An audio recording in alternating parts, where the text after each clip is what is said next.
Hello বন্ধুরা, কেমন আছো সবাই? আশা করছি খুব ভালো আছো।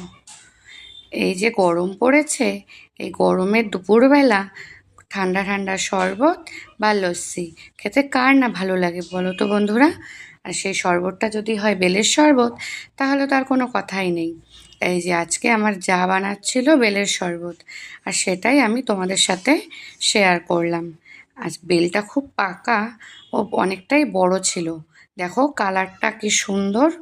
তো বেলটা ভেঙে গুলিয়ে যে ছেঁকে নিয়েছে, তারপর চিনি দিয়ে শরবত বানিয়ে নিয়েছে।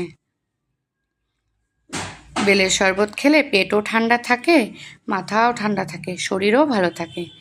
তো এই যে গ্লাসে ঢেলে শরবতটা আমাকে দিয়েছিল খেতে। তো আমি আবার যাকে বললাম তুমিই খাও।